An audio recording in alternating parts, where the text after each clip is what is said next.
People seem, for some reason, to just have this misconception stuck in their brains that anything related to senior living is a nursing home. And it's like, I think they picture the full-on like 1970s convalescence home where it's just really awful and sad and dreary. And that is not at all. That maybe that's your mom's grandmother was in a place like that.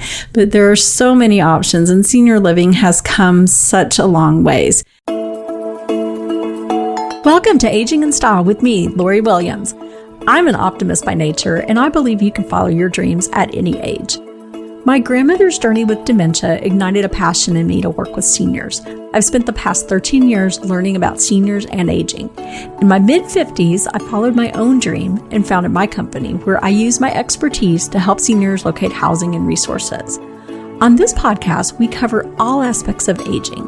Join us each week to meet senior living experts and inspirational seniors who are following their dreams. The fact is, we're all aging, so why not do it in style? Hi, welcome to today's episode of Aging in Style with Lori Williams.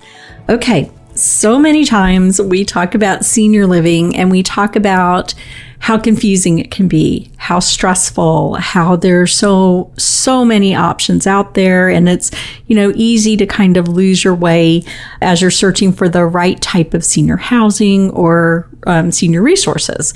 So today I want to talk about the top 5 senior living misconceptions that are out there.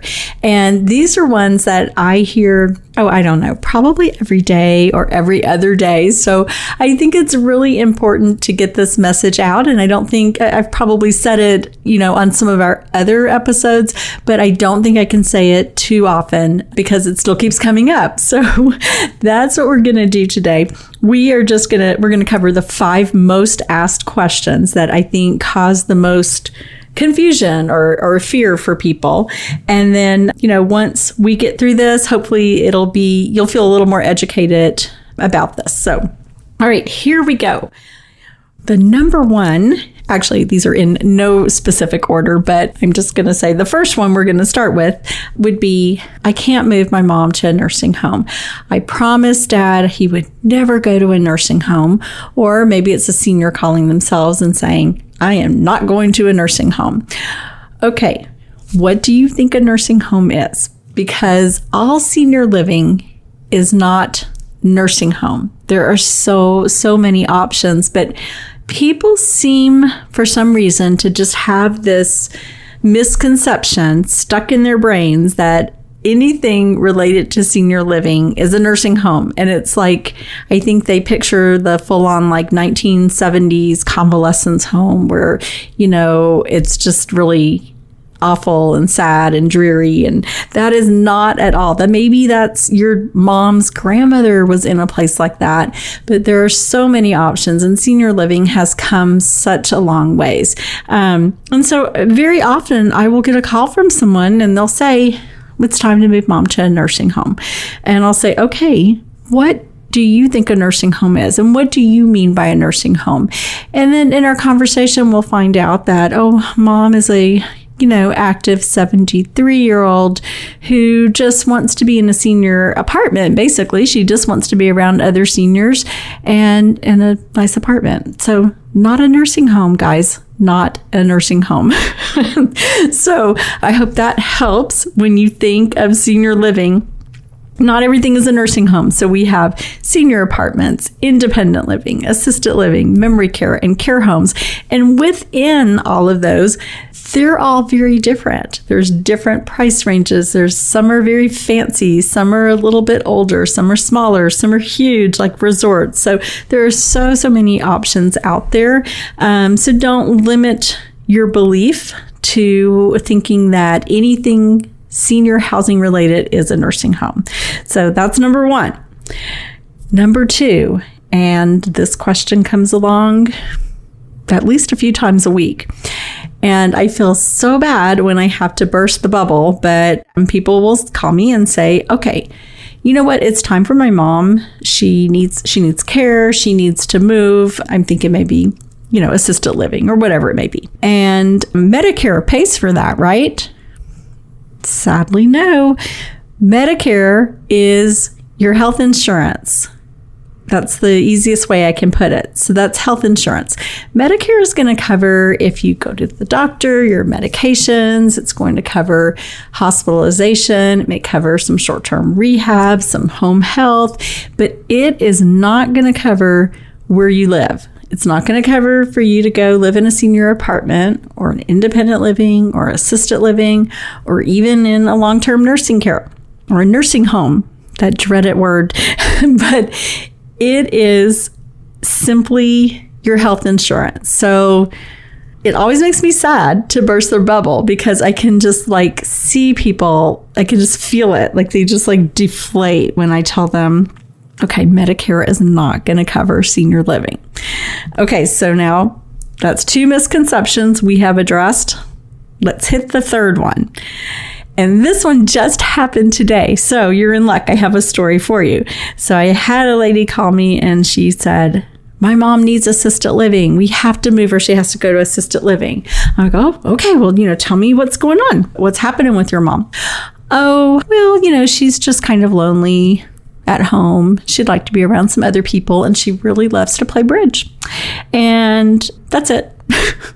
And so I said, does she have any care needs? Because assisted living, typically you're going to need some care done for you, maybe help with bathing or dressing or medication. There's always something involved.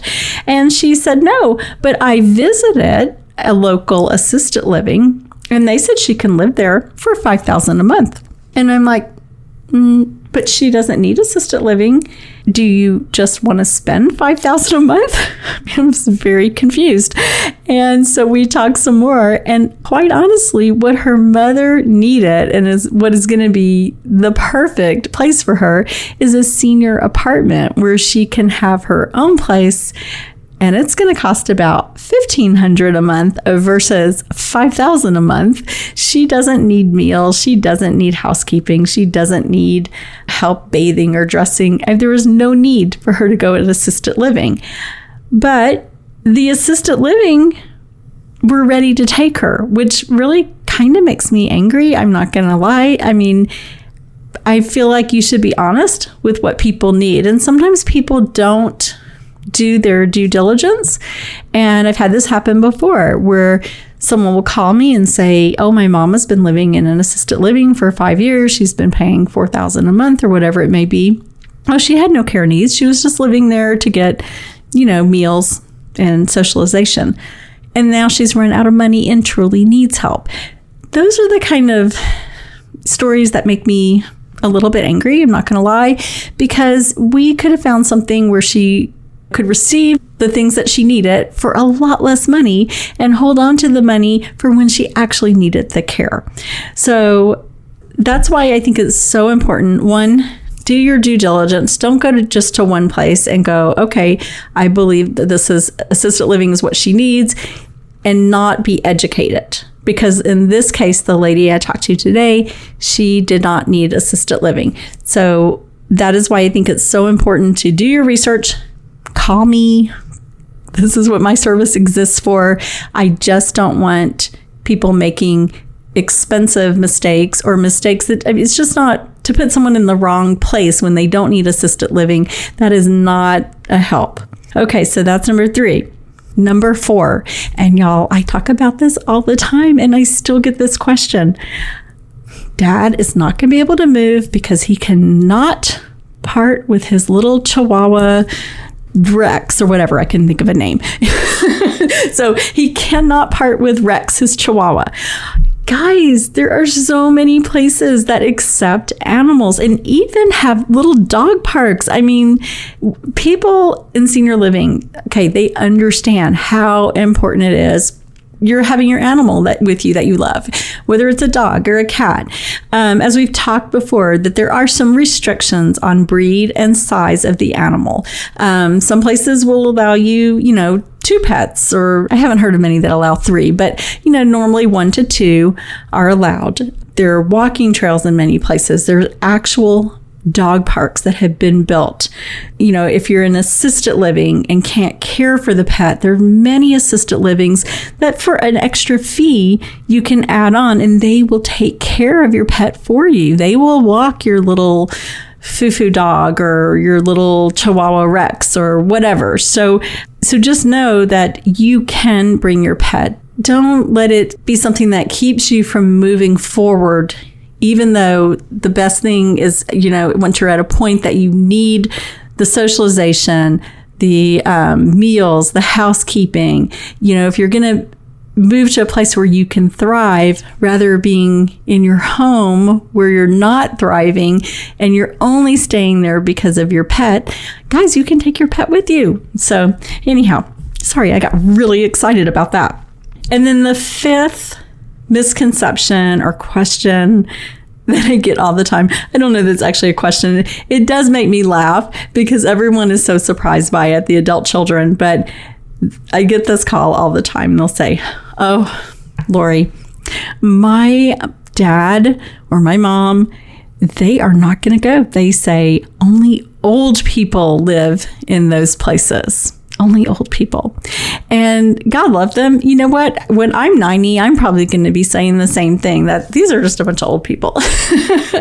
But they all say it. And sometimes I think it's sort of like in fun. And then in other circumstances, I think it's maybe like kind of like a self-defense sort of thing, that maybe I'm not ready for this, especially if they've gone to look at an assisted living and maybe dad is really more, on the independent side.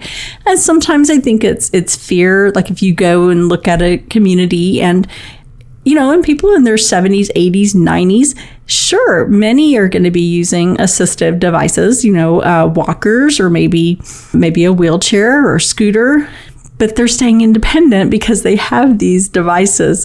So don't be surprised if your mom or dad says, "I'm not moving there because only old people live there." It's a pretty common response. We all hear it. It always, I think, kind of makes us chuckle a little bit, but it's just one of those things that people say.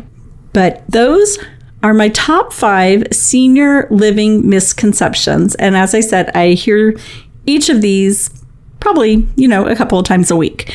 But I just wanted to address those because if I'm getting these questions all the time, I'm betting many of you are thinking the same thing and having the same questions. So I think it's important to address them.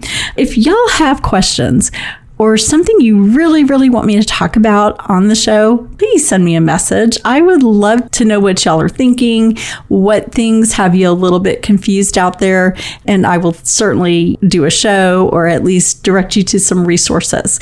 As always, I appreciate you listening to the show, and you can go check out all the podcast episodes on my website, which is loriwilliams-seniorservices.com. And please share the podcast and website with your friends and family. We are on, oh my goodness, Apple, Spotify, Google, iHeartRadio, and Alexa. And of course, on my website. Thanks for listening, and we will see you next week.